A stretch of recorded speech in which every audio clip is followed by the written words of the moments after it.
Do you feel today that the openings of the movies, which are to a very great extent prepared hoopla, the opening nights with the crowds and the microphones and the celebrities, which is pretty much a planned thing. Do you feel that this compares at all with the kind of reception that Peacock Alley received in New York City, when you came in, this tremendous... No, it does not. What happened that night? Tell about that night when you opened, because I think some people, well, many people listening in on the QXR network couldn't possibly have been here or seen it, and I certainly didn't see it. What happened? Well, it isn't so long ago, honey. I know that. No, I wasn't thinking of it from that point of view, but I live in Connecticut, and I don't see everything that goes on in New York. I do see more now. I had again been called hard to handle, even with the backers and bankers. But I felt if it is anything of worth, we do not have to have a pre-contract in order to complete this motion picture. It will tell itself, and we will get our contracts from its worth. And we only send out 1,500 invitations.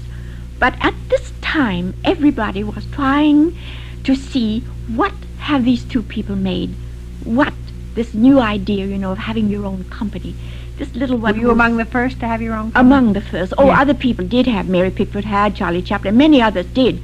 But we, for some reason or other, were going to be inspected by everybody to see what we had done. So it came to be more than the 1,500, so that mounted police had to come and govern the crowds outside of the Commodore Hotel because it couldn't be handled. So the police came. We had quite a squadron there of mounted police. And my pictures, I had not made many up to that point, but they had been very telling pictures. The pictures I'd made with Fritz Maurice and very, well, I must say again humbly, they were successes. So they showed their love that night. It was tremendous, tremendous, tremendous. And as we showed the picture, we'd rehearsed in the afternoon with a big orchestra, 64 pieces, for my dancers. So it was like a show. Oh, yeah. You see? The dance was in the rhythm, and that they applauded as though it was. So after the third reel, these men I had never met before of Metro-Goldwyn-Mayer leaned over and said, 10 o'clock tomorrow morning, we want 8.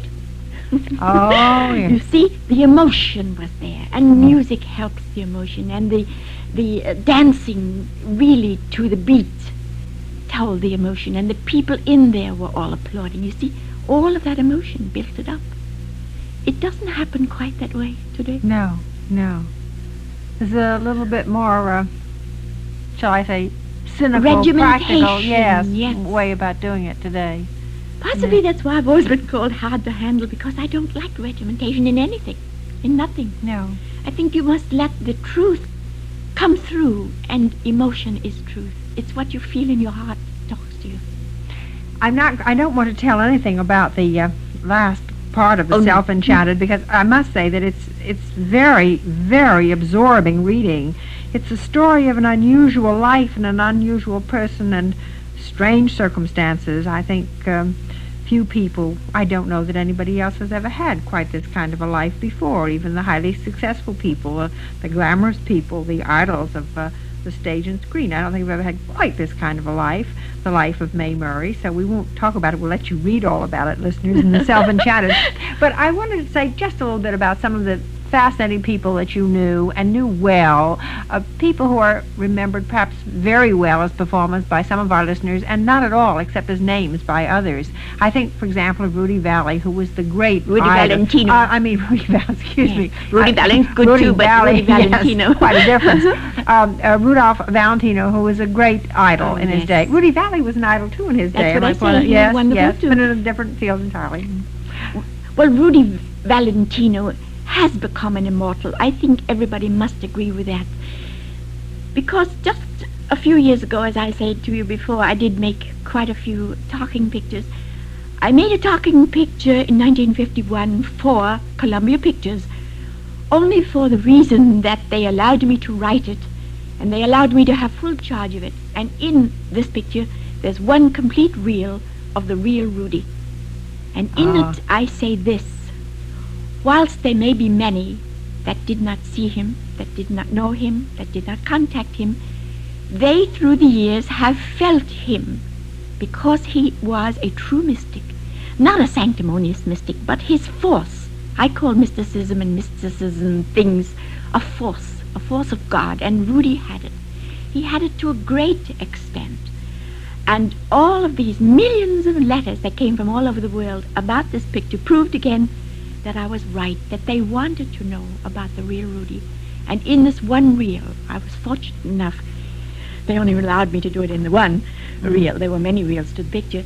They felt him, and bags and bags and bags of mail. So you see, You go in very well as a friend. You were Oh, very yes, good friends. yes. Dancing friends, you said. He was the one that gave me the title Little Murray. Oh, did he? Well, he was quite a few years older than I. We hit it off as great dancing friends. You know, dancers are kind of funny people in a way. I say funny, odd, strange. They form dancing friendships. Has nothing to do with your being man or woman. It's just a rhythm. Just enjoy dancing. Yes. And with us it was even a deeper quality because I think I have a little mysticism in me too. Well,